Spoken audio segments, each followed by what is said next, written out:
नमस्कार दोस्तों, आशा करता हूँ आप सब अच्छे होंगे। मैं अपने चैनल लेखपाल डायरी में आप सबका स्वागत करता हूँ। दोस्तों, आज से हम लोग एक नई सीरीज़ शुरू करें जिसमें हम लोग डेली 25 जीके के मोस्ट इम्पॉर्टेंट प्रश्न के बारे में बात करेंगे, उसको डिटेल से अध्ययन करेंगे, जो कि हर एक जो आने वाले कंपटीशन एग्ज़ामों के लिए, वनडे एग्ज़ाम्स के लिए अति महत्वपूर्ण होगा। आपका ज़्यादा समय व्यर्थ न करते हुए मैं डायरेक्ट क्वेश्चन पे आता हूँ। तो दोस्तों, हम लोग बात करेंगे सर्वप्रथम क्वेश्चन नंबर 1 के, हड़प्पा सभ्यता का सर्वमान्य काल क्या है। तो हम देखते हैं रेडियो कार्बन C14 जैसी नवीन विश्लेषण पद्धतियों के द्वारा जो सिंधु घाटी सभ्यता का सर्वमान्य काल है वो 2500 ईसा पूर्व से 1750 ईसा पूर्व के बीच में माना जाता है। और से विद्वान हैं अलग अलग तिथियों को मानते हैं। जो सर्वमान्य काल है वह ऑप्शन बी के साथ है। अब दोस्तों क्वेश्चन नंबर 2 पर आते हैं। सिंधु घाटी सभ्यता में घोड़े के अवशेष कहाँ से मिले हैं। दोस्तों, घोड़े के अवशेष सिंधु घाटी सभ्यता में 3 स्थानों से मिले हैं, सुतकोदा, लोथल और कालीबंगा। लेकिन सर्वप्रथम जो सिंधु घाटी सभ्यता में घोड़े के अवशेष हैं सुरकोदा स्थान पर मिले हैं, जो कि सरस्वती नदी के तट पर स्थित हैं। और यह एक पत्तन बंदरगाह स्थल था, यह कि बलूचिस्तान पाकिस्तान में स्थित है। और दोस्तों हम बात करते हैं लोथल की। लोथल यह गुजरात में स्थित है और यह भी एक पत्तन स्थल था। कालीबंगा हम राजस्थान में है, जो कि घग्गर नदी के तट पर स्थित हैं। अब दोस्तों क्वेश्चन नंबर 3 के ऊपर बात करते हैं। सिंधु घाटी का स्थल कालीबंगन प्रदेश किस प्रदेश में स्थित है। तो दोस्तों आपको जैसे हमने बताया कि राजस्थान में स्थित है और यह घग्गर नदी के तट पर स्थित है।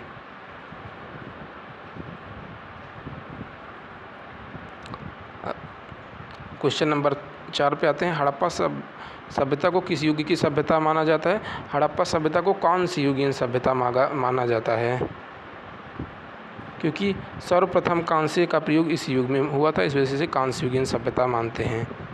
हड़प्पा सभ्यता के प्रथम खोजकर्ता कौन थे। तो दोस्तों हड़प्पा सभ्यता के प्रथम खोजकर्ता हड़प्पा सभ्यता के प्रथम खोजकर्ता दयाराम साहनी जी को माना जाता है। और आर डी बनर्जी जी को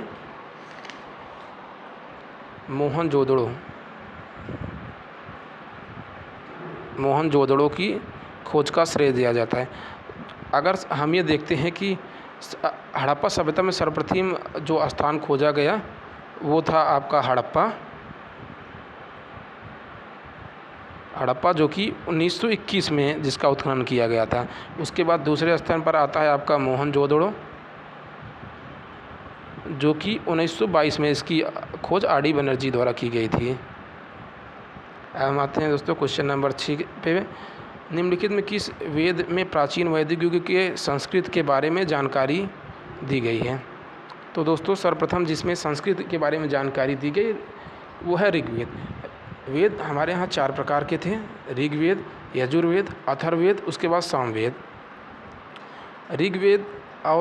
ऋग्वेद और सामवेद इन तीनों के मिश्रण को हम वेद त्रयी कहते हैं।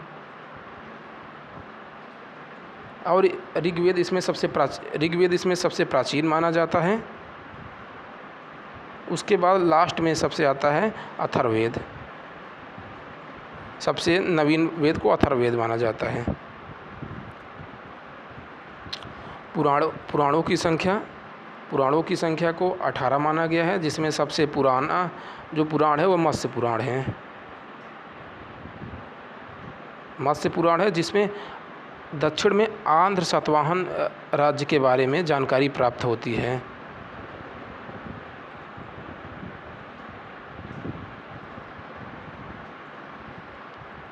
अब हम लोग क्वेश्चन नंबर 6 पे चलते हैं। वेदों की संख्या जैसे आपने बताया थी, वेदों की संख्या को 4 माना गया है, जिसमें ऋग्वेद, यजुर्वेद, सामवेद, अथर्ववेद हैं। न्याय दर्शन को प्रचलित किया था। अब हम यहाँ पर आते हैं। क्वेश्चन नंबर 8 पे, न्याय दर्शन को सबसे प्रचलित किया था गौतम ने। चरवाक दर्शन का प्रवर्तक माना जाता है। कपिल को संख्या दर्शन का प्रवर्तक माना जाता है। और इसमें हम जैसे एक दो और मुख्य मानते हैं, जिसमें मुख्यतः योग दर्शन आता है। उसके बाद न्याय दर्शन तो आप लोग जान ही गए। पूर्व मीमांसा होता है। पूर्व मीमांसा हो गया। योग दर्शन को पतंजलि को मानते हैं। और पूर्व मीमांसा के जो प्रवर्तक हैं उसे जैमिनी एक ऋषि थे, पुराने ज़माने में जैमिनी थे। और एक दो दर्शन और बचते हैं। एक उत्तर मीमांसा था जिसके प्रवर्तक बदरायण को माना जाता है। एक वैशेषिक दर्शन था जिसके प्रवर्तक को कड़ाक या उलूक को माना जाता है। अब हम लोग नेक्स्ट क्वेश्चन पे चलते हैं। 9 नंबर क्वेश्चन, चरक संहिता नामक पुस्तक किस विषय पर लिखी गई थी? दोस्तों, चरक संहिता नामक पुस्तक चिकित्सा पर लिखी गई थी। इसके वैसे दो लोग माने जाते हैं लेखक। एक तो मुख्यतः चरक ही हैं, दूसरे एक अग्निवेश थे जो कि चिकित्सा के मामले में काफ़ी जानकार चिकित्सक थे, उनको माना जाता है। यज्ञ संबंधी विधि विधान किस वेद में है? यज्ञ संबंधी विधि विधान सामवेद में प्राप्त होता है। इसमें मंत्रों का उच्चारण और बारे में जानकारी मिलती है। और ये ऐसा वेद था जो गद्य और पद्य दो भाषाओं में लिखा गया था। ऋग्वेद प्रथम वेद था जिसमें संस्कृत के बारे में जानकारी मिलती है। और अथर्ववेद सबसे नवीन वेद है जिसमें जादू टोना इन सब के बारे में जानकारी मिलती है। और अथर्ववेद में खास ये था कि जिसके बारे में बार बार कुछ बोलता है कि कौन सा ऐसा वेद है जो कन्या जन्म को निंदा करता है, तो अथर्ववेद था। नेक्स्ट क्वेश्चन 11 नंबर से आते हैं। अब यहाँ से हम कुछ पॉलिटी के बारे में अपने क्वेश्चन है जिसको लेते हैं। संसद के दो अधिवेशनों के बीच में कितने समय से अधिक का अंतराल नहीं हो सकता? तो इसमें हम लोग दोस्तों देख सकते हैं संसद के दोनों सदनों के बीच में 6 माह से अधिक अधिवेशन नहीं हो सकता। इसी वजह से संसद के 3 सदन हैं। एक तो पहला बजट सत्र है, मानसून सत्र है, उसके बाद तीसरा शीतकालीन सत्र। 3 सत्र के बीच में हमारे संसद को डिवाइड किया गया है। दोस्तों आगे चलते हैं हम। स्वतंत्र भारत की संसद के इतिहास में अभी तक कितनी बार संयुक्त बैठक बुलाई गई है? संविधान के अनुच्छेद 108 में संसद की संयुक्त बैठक बुलाई जाती है। और अभी तक संविधान के इतिहास में 3 बार संसद के इतिहास में 3 बार संयुक्त बैठक बुलाई गई है। जो प्रथम बार थी 1961 में, जब पंडित जवाहरलाल नेहरू प्रधानमंत्री थे, तो प्रथम बार संयुक्त बैठक बुलाई गई थी। दहेज विरोध कानून को लाने के लिए संसद की संयुक्त बैठक बुलाई गई थी प्रथम बार। क्वेश्चन नंबर 13 अब चलते हैं। संसद के किसी सदन का सदस्य न होने के बावजूद कोई व्यक्ति कितने समय तक मंत्रिपरिषद में शामिल हो सकता है? ये देखिए, संसद के लिए, देश के लिए, संसद के लिए और राज्यसभा विधानसभा दोनों के लिए होता है। वैसे अगर कोई व्यक्ति संसद के किसी भी सदन का सदस्य नहीं है तो वो 6 महीने तक अपने पदभार को ग्रहण कर सकता है। जैसे उसे चाहे प्रधानमंत्री बना दिया जाए या मंत्रिपरिषद में कुछ दे दिया। अभी जैसे हाल में एक उदाहरण था जिसमें ममता बनर्जी जी के बारे में देख सकती हैं। उन्होंने पश्चिम बंगाल में चुनाव लड़ा, वो चुनाव हार गई। उसके बावजूद उन्होंने मुख्यमंत्री पद की शपथ ली और आगामी होने वाले चुनाव में, मध्यवर्ती चुनाव में 6 महीने के अंदर उन्होंने दोबारा चुनाव लड़ा और दोबारा चुन के आई। अगर ऐसा करने में, अपना चुनाव दोबारा जीतने में विधानसभा का वो असमर्थ रहती तो उन्हें अपना पदभार छोड़ना पड़ता। अब हम बात करते हैं नेक्स्ट क्वेश्चन की 14 नंबर की। संसद के दोनों सदनों की संयुक्त बैठक की अध्यक्षता कौन करता है? तो संयुक्त बैठक की अध्यक्षता लोकसभा का अध्यक्ष करता है। अब एक बात करते हैं कि संयुक्त बैठक अनुच्छेद 108 में होती है और राष्ट्रपति सदन के संयुक्त बैठक को बुलाता है।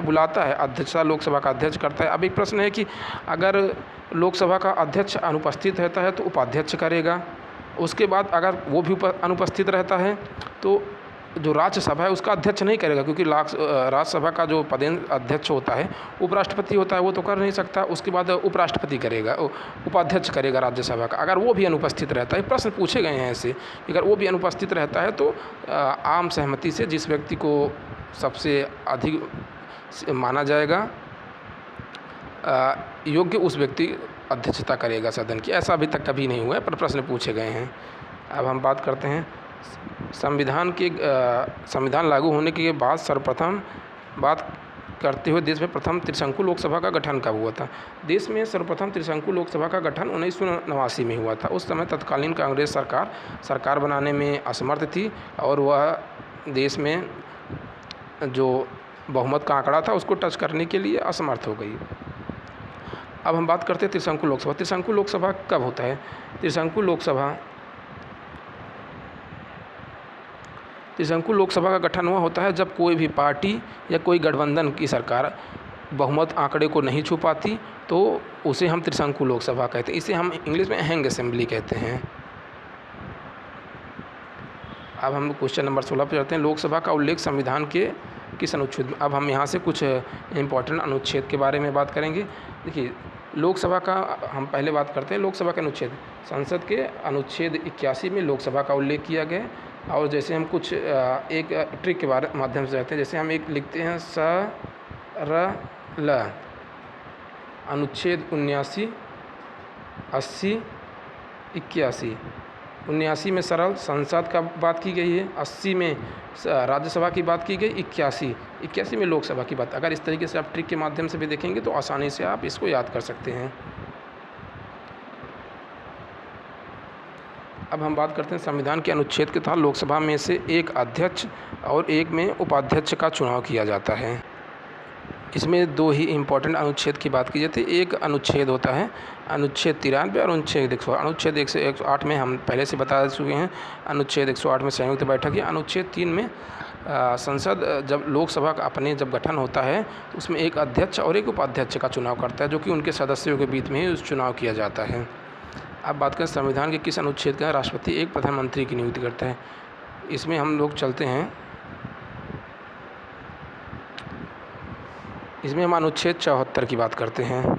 अनुच्छेद 74 में राष्ट्रपति अपने कार्यों को संपादन हेतु एक मंत्रिपरिषद की नियुक्ति करता है और मंत्रिपरिषद के मुखिया को ही प्रधानमंत्री होता है, तो प्रधानमंत्री की नियुक्ति की जाती है। कोई खास प्रधानमंत्री के बारे में अनुच्छेद नहीं लिखा, पर इस अनुच्छेद के माध्यम से हम प्रधानमंत्री की नियुक्ति के बारे में देख सकते हैं। हम एक अगला अनुच्छेद देख लेते हैं, इसका 75 है। इसमें बात करते, इसमें जो मंत्रिपरिषद की नियुक्ति होती है उसके बारे में बताया गया है। अनुच्छेद 80 हम आपको पहले ही बता चुके हैं। और अनुच्छेद 73 इसमें देख लेते हैं। इसमें संघ की जो कार्यपालिका शक्तियाँ हैं उसके बारे में विस्तार से बताया गया है। प्रधानमंत्री अपना त्यागपत्र किसे सौंपता है। प्रधानमंत्री अपना त्यागपत्र राष्ट्रपति को सौंपता है। अब हम चलते हैं, संविधान के किस अनुच्छेद के तहत प्रधानमंत्री, राष्ट्रपति और मंत्रिपरिषद के बीच की कड़ी होता है। तो अनुच्छेद 78 के तहत प्रधानमंत्री जो होता है वो राष्ट्रपति और मंत्रिपरिषद के बीच में। आप देखिए, राष्ट्रपति क्या होता है, देश का मुखिया तो राष्ट्रपति होता है, उसे बिना हस्ताक्षर के कोई काम, अब हर एक काम के लिए मंत्रिपरिषद में तो कई लोग होते हैं, उनसे बात तो हमेशा कर नहीं सकता। इस वजह से प्रधानमंत्री की नियुक्ति अनुच्छेद 74 के तहत की जाती है कि अगर राष्ट्रपति को किसी से काम है तो डायरेक्ट प्रधानमंत्री से बात करेगा। प्रधानमंत्री मंत्रिपरिषद का मुखिया होता है, तो अपना उनसे बात करके आगे बातों का निस्तारण करेगा। अनुच्छेद 77 होता है। इसमें अनुच्छेद 77 के भारत सरकार के कार्य का संचालन किस प्रकार से होगा इसका निर्धारण किया गया है। एक है, वह प्रथम प्रधानमंत्री कौन थे जो अपने शपथ के दौरान राज्यसभा के सदस्य थे। तो पंडित जवाहरलाल नेहरू प्रयागराज की बहुत प्रतिष्ठित फूलपुर सीट और मछलीशहर सीट से सांसद रहे हैं। तो इंदिरा गांधी जब प्रथम बार सांसद बनी थी तो वो 1966 में तो राज्यसभा का सदस्य थी। और हम इसमें देख लेते हैं HD देवेगौड़ा साहब जब थे तो 1996 से 97 वो भी राज्यसभा के सदस्य थे। और हम देखते जैसे IK गुजराल 1997 से 98 में थे, वो भी राज्यसभा के सदस्य थे। और मनमोहन सिंह का पूरा 10 साल का कार्यकाल वो भी राज्यसभा के सदस्य थे। और नरेंद्र मोदी इसमें वर्तमान में जो प्रधानमंत्री हैं वो उत्तर प्रदेश की वाराणसी सीट से सांसद हैं। अब संविधान के किस अनुच्छेद के तहत राष्ट्रपति की अनुपस्थिति में उसके स्थान पर उपराष्ट्रपति उसके स्थान पर काम करता है। तो अब इसके बारे में थोड़ा डिटेल से देखते हैं। अब इसका आंसर होगा अनुच्छेद 65। अनुच्छेद 65 में ये लिखा गया है कि अगर राष्ट्रपति अनुपस्थित होता है या कहीं बाहर होता है या उसका पद रिक्त है तो उसके जगह पर उपराष्ट्रपति काम करता है। अगर अब फिर एक प्रश्न और पूछा गया है, अगर उपराष्ट्रपति भी अनुपस्थित है उसके जगह पर कौन काम करेगा? तो जो आप सुप्रीम कोर्ट है उसका मुख्य न्यायाधीश उसके रूप में काम करता है। अगर अब फिर एक प्रश्न बनता है इस पर कि अगर मुख्य न्यायाधीश भी अनुपस्थित है तो जो सुप्रीम कोर्ट का वरिष्ठतम न्यायाधीश होगा वो उसके रूप में काम करेगा। अब उसके बाद आते हैं अनुच्छेद 61। अनुच्छेद 61 हमें क्या बताता है? अनुच्छेद 61 हमें राष्ट्रपति के महाभियोग के बारे में, अगर राष्ट्रपति अपना काम करने में असमर्थ पाया जाता है तो संसद द्वारा उस पर महाभियोग चलाया जा सकता है, पर अभी तक देश में ऐसा कभी हुआ नहीं। अनुच्छेद 72 क्या है? अनुच्छेद 72 में लिखा गया कि राष्ट्रपति की क्षमादान शक्तियों के बारे में बताया गया। राष्ट्रपति किसी व्यक्ति के मृत्युदंड को भी माफ़ कर सकता है, उसके पास इतनी क्षमादान की शक्तियाँ होती। अब बात करते हैं अनुच्छेद 63। अनुच्छेद 63 में उपराष्ट्रपति बताया गया कि भारत में एक उपराष्ट्रपति होगा और यह अमेरिकन संविधान से ग्रहण किया गया है, उपराष्ट्रपति का प्रावधान किया गया है।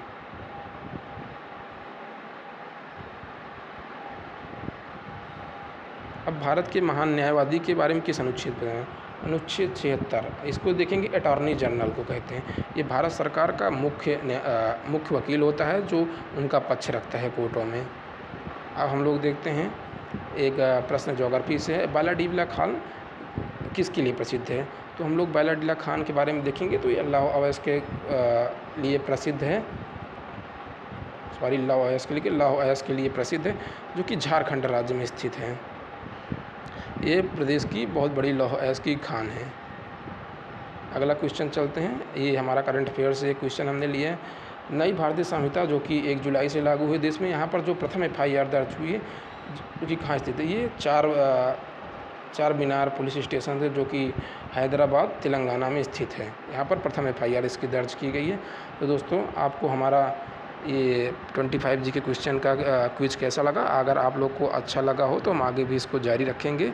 अगर वीडियो अच्छा लगे तो लाइक शेयर सब्सक्राइब जरूर कर दीजिएगा। धन्यवाद।